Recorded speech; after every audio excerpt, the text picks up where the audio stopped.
Hey everyone, back again for notebook page 8 this time with sleep and dreams. Kind of an interesting subject, so you can write down the title card here. We have about 5 slides to do for sleep and dreams, and I think we'll hopefully learn something here that might help you. So, all right, I'm going to advance now to slide 1. So, sleep is a state of consciousness where you lose your natural consciousness, right? We don't have our natural consciousness. It's an evolutionary trait to protect us from the lack of light. It's often done in groups. If we look at primates, they sleep in groups to warn of danger. So, if danger comes, someone wakes up that they can warn everyone else. So, that's why we generally don't sleep alone in a couple. That's why we sleep in the same house, things like that. Most other animals sleep intermittently, so humans and primates are unique. A lot of animals are not set to sleep for a long period of time overnight. It's essential to our brain and body health that we have a good amount of sleep, and lack of sleep can lead to depression, can lead to compromised immune systems, inhibited cognitive abilities, and you can die from lack of sleep. So our brain still operates while sleeping. Even when you're sleeping, your brain is going, but motor signals to the portion of our body below the neck are blocked by the brain stem.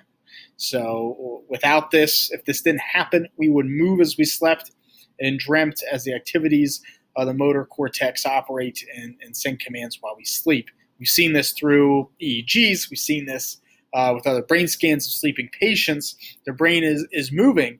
And so when you have a dream, if you have a dream that you're walking up a mountain, if this didn't happen, if a brainstem didn't stop that motor operation, you would walk up the mountain in your sleep. You try to. So that's an issue ultimately. So luckily that doesn't happen because of that blockage. Sensory neurons still function normally to alert us to danger, so we can feel hot, cold, touch, even while we are sleeping. And they can even be interpreted and incorporated into our dreams. If it's really hot in the room, you might be in a really hot place in your dream. If water leaks on you while you sleep, it could be incorporated into your dream. So we found that to happen. The brainstem can't block motor signals to the eyes, though, as they're connected to the brain itself. So this can cause sleeping people to move their eyes underneath their eyelids, which is known as REM, rapid eye movement, and we'll get into that later in the notes. So one's natural kind of 24-hour sleeping cycle is 8 hours of sleep, 16 hours awake. That's what you're supposed to do. And this is regulated by circadian rhythms. So this is crucial for healthy sleep and begins with exposure to sunlight. We want that exposure to sunlight. So acetylcholine is released to keep us alert and awake when we have that sunlight. We have this chemical is released when we have sun. When the sun sets, then melatonin is released to feel drowsy and get primed for sleep. So we kind of fall in line with that. Now, this could be a problem. Places like Pittsburgh, Seattle, certain places and cities where there is a lot of cloudiness, there's a lot of darker days, and you don't get that sunlight. There's vitamin D issues. There's also issues with these being released. So even here, we actually see there's been some studies done that sleep and sleep schedules are, can be disrupted even when attempting to sleep correctly in this area. So today, teenagers, kids, even adults have their circadian rhythms disrupted by electronic light. So cell phones and cell phone usage has been known to disrupt it directly. So if you are looking at your phone, it's nighttime, your brain thinks it's daytime. Your brain can't tell the difference. So that melatonin will not get released. So if you look at your phone right before you try to go to sleep, you're probably going to have some trouble going to sleep unless you're very tired. That could be a problem. So, ideally, you want to take 15 minutes laying in bed to not look at your phone, to not watch TV, to read a book, to do something else, right? Lay there and think for a little bit, and that's going to be better. Then that melatonin will get released, and you should fall asleep a little bit quicker. You maybe hear of people, reading a book and they fall asleep all the time. They can never read it because they keep falling asleep. That's good. That's what you want. You want that melatonin to get released. So, be careful. That phone usage right before bed can be kind of the key. So let me put up the notes here.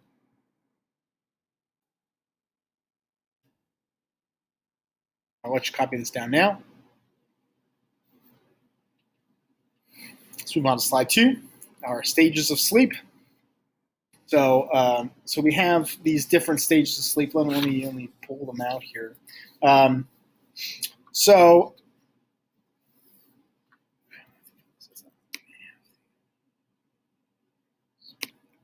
all right, so the stages of sleep that we can see with brain waves within EEG, you see that in the top right here, some of the brain waves in the different stages. We have the waking beta stage where you're awake.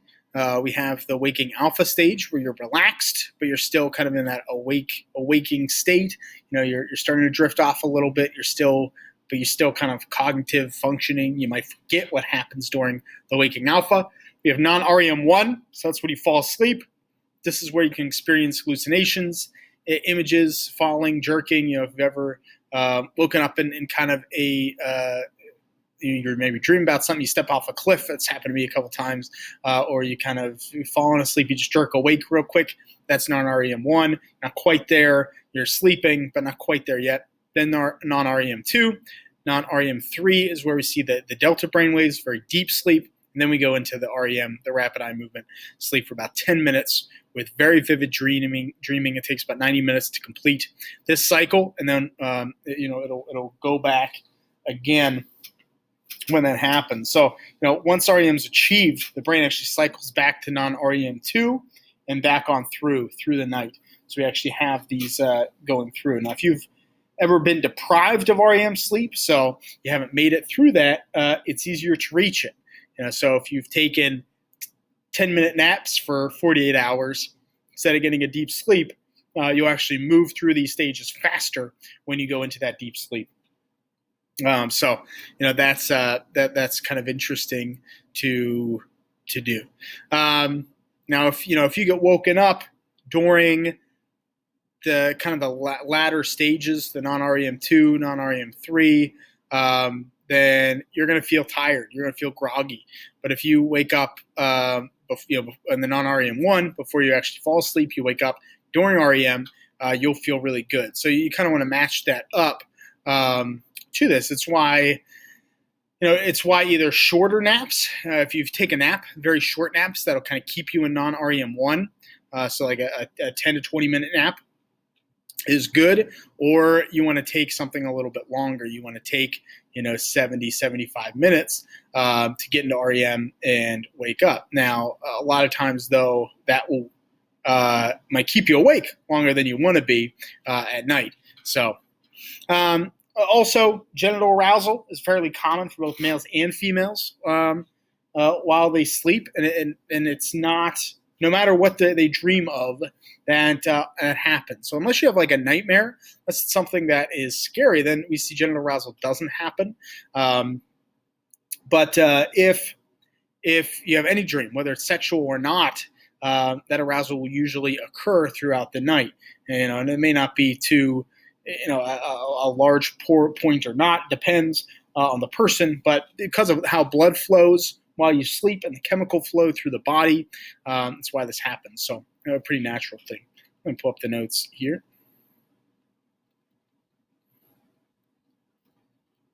You can write this one down.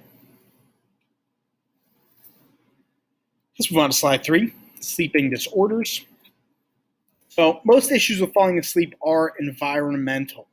And now it varies from person to person. Each person's different, but if there's sleep loss, there's big deficits, then you can be prone to depression. You can be prone to illness, getting sick quicker. Definitely a thing. We need sleep to kind of, our body rebuilds itself. The immune system rebuilds itself. So it's a really important part of fighting illness, of doing all that. And so, like I said, when people have issues falling asleep, a lot of times it could be light, it could be phones. Nowadays, it can be kind of stress, anxiety can definitely be a part of that. So what kind of the goal is to really release your mind as much as you can of your situation and let that happen. Insomnia and sleep apnea can trigger detrimental complications such as irritability, cognitive skills, diminished immune system, delayed reaction time, etc. So if you don't sleep, those are going to happen. Sleep apnea. I actually suffer from sleep apnea. So if you snore a lot, or you have parents, family members that snore, they probably have at least a mild form of sleep apnea, where your breathing at night is not complete, and you actually wake up because of a lack of oxygen, and so you never get to REM, so you never have that full night's sleep, even if you think you are, and you're not getting the air that you need, right, to live. So you're not, it could end up being deadly. It could end up having a lot of factors, heart disease, a lot of things with it. So it's very treatable. I have a CPAP machine that I wear over my nose, that keeps that air flowing, keeps it open. Narcolepsy is a potential sleep disorder, right, where you can kind of fall asleep quickly and easily. But a lot of people think of narcolepsy as this like someone just falling asleep a lot, but a lot of times it could just throw off your rhythm, right? You're drowsy during the day. You can fall asleep at the drop of the hat without knowing it. It can be very dangerous. You're driving a car, things like that. You can't really control it. You can't keep yourself awake. But a lot of times when you want to fall asleep, you can't, and so it can become pretty crazy. Night terrors are common, especially in boys ages 3 to 12, where they'll have really horrifying nightmares, but not able to wake up from those, so kind of be trapped within that. So they're not conscious, but have these night terrors, and we're still kind of unsure of exactly why. Mostly boys, girls can as well, but something happens. And sleep paralysis is something that's gotten a lot more study recently, because the brainstem is connected to the body, as I mentioned before, that your body can't move when you're waking up or falling asleep. And so in between, there could be issues with your REM can cause sleep paralysis, where your eyes open, but you're still asleep. And so your body can't move. You're paralyzed. You feel paralyzed because your brainstem, can't move your motor functions. And so, it can really be complicated as to why. Maybe it's often genetic. Sometimes it's injury related. Sometimes it's environment related. If you're in an environment where you might need to be alert, you might need to wake up, might be embarrassed for being asleep, it can happen more often. Like I said, or it can just be genetic. And it's a very scary experience. I've experienced sleep paralysis, nothing to a major effect, but definitely at times, and I'm sure a lot of you have too, where you kind of wake up and you just can't move. And sometimes you think someone's there or someone's watching you. You kind of get this feeling. Some people get just because of you are asleep, right? And so some of those kind of the dreaming aspect is still happening, even though your eyes are open, and so that can lead to some really scary things. So sleep paralysis can be scary, but it is perfectly it's normal to happen, but something that can be tough to overcome. So let me put up the sleep disorder slide here. Write this down now. Let's move on to slide 4, dreams. Now, dreams are vivid hallucinations and often are regular or familiar details in our life that we regret or that we relish. So dreams come out of your life, essentially. And they can begin in the NREM, the non-REM stages, but mostly are centered around the REM cycles. Yeah, so that 10-minute REM cycle is usually where you dream. Now, you can have multiple dreams in one night, and dreams aren't, I think a lot of people think of what dreams are. What does this mean? what is it? Now, dreams are not a way to reach other people. You can't communicate through your dreams.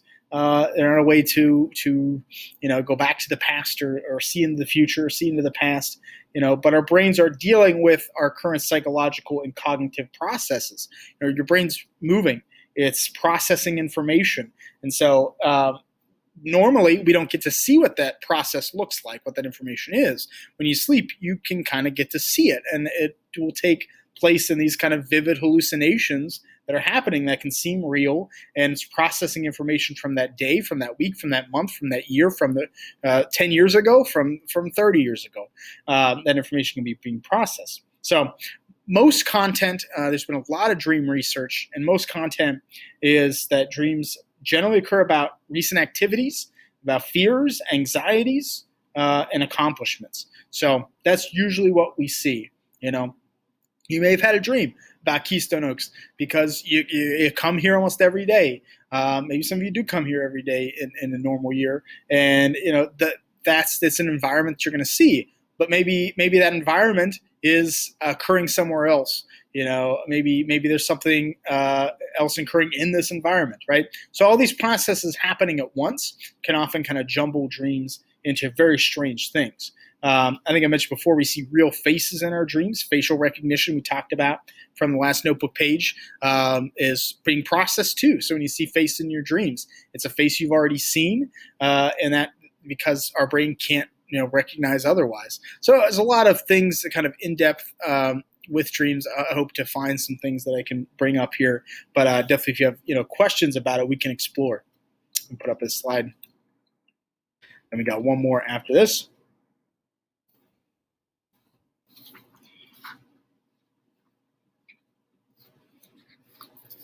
Alrighty, let's move on to dream theories. So theories about dream significance can be boiled down into 5 points by scientists who study dreams. Here's kind of those roughly 5 points. That dreams are satisfaction of our unconscious wishes, right? So that this is kind of the Freudian theory. Freud believed that the manifested content, so the story that we remember from our dreams when we wake up, represents the latent content, which is kind of our hidden wishes or that we hope for ourselves. In other words, are the content of our dreams secretly represent our unconscious desires, so that there's some kind of desires that we want. That's kind of the Freudian psychoanalytic theory. Number 2 is filing away memories. And scientists really believe that dreams aid in filing away of memories, thus enhancing the memory and task performance relative to those deprived of dream cycles. So basically, what they say, part of why if you don't sleep that you have less kind of motor function is that your brain isn't able to file away memories of how to do things, process that. So kind of an interesting task, not to get too off topic, but people that are trying to really become experts at a motor skill, I've seen it with like video games, right? Where people want to become, speedrunners, become very good at some very definitive skill. Sleep is an important part of that. You need to sleep to process what you've learned that day. If you, play that game for 48 hours, you're not going to be as good as if you break it up into sessions and have a 48 hours of sleep. So kind of an interesting piece in terms of learning a skill, instrument, anything like that. Any type of motor or cognitive skill, sleep is important. That's why. Number 3, development and preservation of neural pathways, new and old skills, experiences, and knowledge. So evidence in this supports of the theory kind of rests in the fact that those who are able to complete REM cycles consistently outperform REM-deprived experimental groups in skill and knowledge-based tasks. So basically, like your brain is going to develop and preserve your neural pathways to accomplish tasks better, right? And this might seem kind of stupid, like of course, right? If someone who slept does better in a task than someone who hasn't slept, the question is why, right? Why do we need sleep? And so dreams can be a way to do that. Perhaps dreams are, when we go through REM, because dreams are happening in REM, they actually had people sleep. Someone go through REM. Some people are woken up in on REM 3, and even with a decent amount of sleep, but not that 10-minute REM function, did worse. So interesting. Number 4, comprehension of neurostatic. So understanding our emotional states. This theory based on the fact that the emotional-oriented parts of the brain are highly active when dreaming. So dreams could actually be a reflection of your emotional state. People with high anxiety, with suicidal tendencies, often will have more kind of nightmare dreams, or dreams that, or if those nightmares happen, or will affect them more. I think it's because those emotional parts of the brain are more active when dreaming. So perhaps this understanding of our emotional state actually comes a lot from sleeping. 5, reflecting on cognitive development by practicing and comprehending top-down understandings of the world. So, for example, a lot of toddlers dream about letters and numbers that they learn. And REM patients tend to learn and understand new information and skills more quickly and accurately. So perhaps it kind of goes back to number 2 a little bit, that of memories, but it also, we reflect on our cognitive development and what we learn. So I think that's really a big takeaway from this is if you're trying to learn a new task, become masterful at a task, sleep overnight is a really important part of mastering that task. So I'll put up this slide and you can take it down. And that's the end of this notebook page. Thanks.